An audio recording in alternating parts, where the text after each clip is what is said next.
Shavua Tov, Israel Briefers. Yeah, I love that. That's going to stick. So welcome to another week of the Israel Brief with me, Rolene Marks, brought to you by these guys, Lay of the Land, where we take a look at those top stories making headlines in Israel. We do it every Monday to Thursday. A little bit chilly in Israel. It looks like winter has arrived. It is raining outside. And if you aren't familiar with Israel or the weather here, or Israelis, we tend to get a little bit dilly when it rains. First of all, because we are a desert country and the rain is very welcome. And also because most of us think our cars are going to dissolve the minute they get onto the roads. But it is day 409 since the 7th of October. A reminder, we still have 101 hostages being held captive by Hamas in the Gaza Strip. We want them home now. Of course, there is a lot of concern, as I mentioned last week, as we head into winter about the health impact on those hostages. Many of them malnourished, having lost about 50% of their body weight, the effects that this has on their respiratory systems, their cardiovascular health, not to mention their psychological health. And of course, we also think about the civilians in Gaza who have had to evacuate from their homes used as human shields by Hamas. We, of course, think of the hardships that they are enduring, and we think of our soldiers fighting in the absolute heat of summer, the rain and the cold of winter, how extraordinary brave they are, how they are fighting, I believe, on the whole vanguard of Western civilization.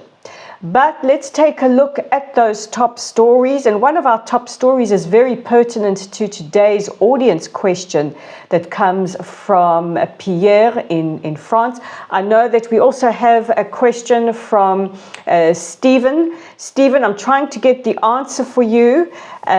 So hang tight. We are going to get to your question during the week. But until I have an answer for you, because it's not one that I know off the top of my head, we're going to go with Pierre's question today, which is very, very relevant to one of our topics. So let's get into it. And according to a report released by Axios, a scoop by Israeli reporter Barak Ravid, who reports that in that Israeli reprisal strike in response to that massive missile attack on the 1st of October by Iran, it has emerged that Israel struck the Parchin military complex. Now, why this is very, very relevant, it is because in that military complex is the research center for the Iranian nuclear program. As many of you who follow the Israel Brief and who follow events will know that Israel's number one priority amongst the current war goals is making sure that Iran does not acquire nuclear capability. So by attacking the research facility, we have set their nuclear program back significantly. It is also believed that the strike rendered equipment that is needed for the nuclear program inoperable. So while not a lot of information was given about the targets that Israel struck in that reprisal attack, we are now hearing little bits and pieces, and this is a significant hit. Yesterday, the IDF eliminated the Hezbollah media chief, whose name was Mohammed Afif, and he joins many Hezbollah operatives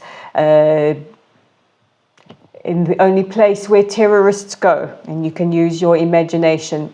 And he was responsible for an ongoing campaign of psychological terror against Israelis, but not just Israelis, also against civilians in Lebanon, Syria, and surround. So I'm going to read to you a little bit from the IDF statement. It says that he directed Hezbollah operatives to gather footage from the field to be used for Hezbollah's propaganda and psychological terror.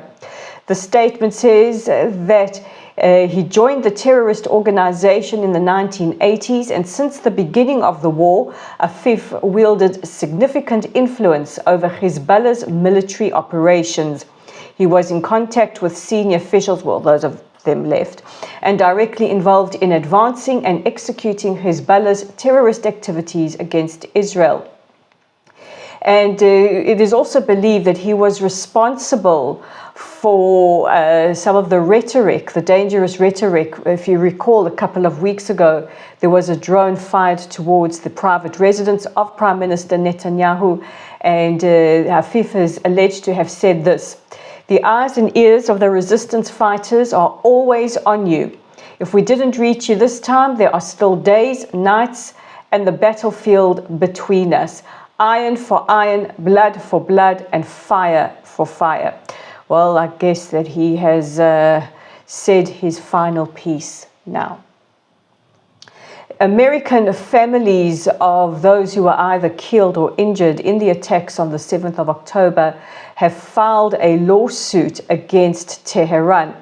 They filed in the Washington District Court over the weekend, and they accused Tehran of funding both ideologically, financially, and logistically Hamas and other terror groups for their crimes against humanity, their terrorist activities against Israelis, specifically their family members who were either murdered or injured on the 7th of October.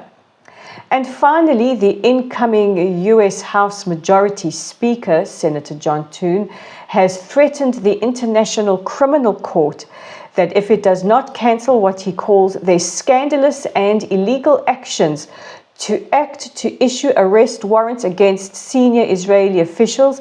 And so far we know that the ICC has issued warrants against Prime Minister Netanyahu and former Defense Minister Yoav Gallant.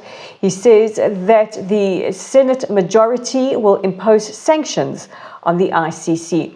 He called on the current Senate Majority Leader, Senator Chuck Schumer, to act immediately, and if he does not act, the Republican majority will. Meanwhile, investigations have been opened into the chief prosecutor of the ICC, Karim Khan, for allegations of sexual misconduct. And while we're on this point, if we speak about the ICC, we also think of the ICJ. This is the International Criminal Court. And I would advocate for you all to look for a report by ISGAP. ISGAP is the Institute for the Study of Global Anti-Semitism and Policy. They have released their expose, which many of us have been speaking about for the last 14 months. Sorry, I've got an itchy nose. Must be some cat fluff. I know that many of our South African viewers have said that it's absolutely possible that Iran and Qatar have played a role in financing the ANC's case that they have brought against Israel at the ICJ, and they have shared their expose with an article to back that up in the Washington Free Beacon, where you can read all about, with empirical evidence, how Qatar and Iran have been involved in South Africa's case against Israel at the ICJ. I mean, the fact that South Africa moved to file this case in December, barely 2 months into the war, just was terribly convenient. And for me, when you're looking at the crime of crimes, genocide, and you're making these accusations, a 2-month lead time? Come on. So that brings me to the audience question of the day, and it comes from Pierre from France. Bonjour Pierre. Merci beaucoup for the question. I'm not going to speak any more French because I will murder it with my appalling accent. But he asked, why the accusation of genocide? Why do I think there has been an accusation of genocide? And it's a very, very important question. And this is my belief. First of all, to really demonize Israel, to really add to the campaign of now about 2 decades of delegitimizing Israel as the nation state of the Jewish people. For many, it's not enough to accuse us of apartheid. It is not enough to accuse us of colonization.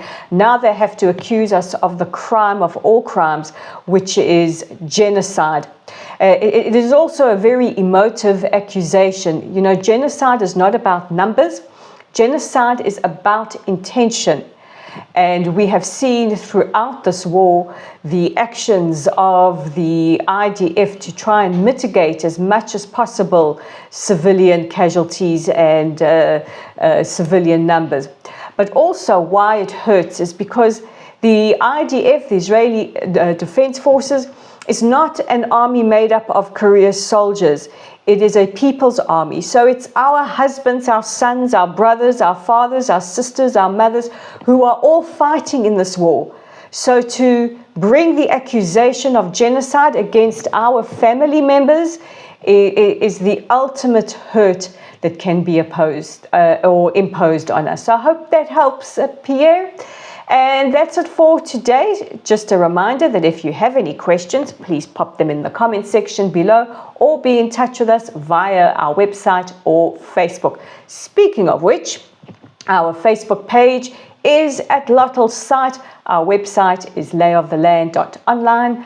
We are on X at layoftheland5. We are on Instagram at Rolene_Marks, on LinkedIn at Rolene Marks.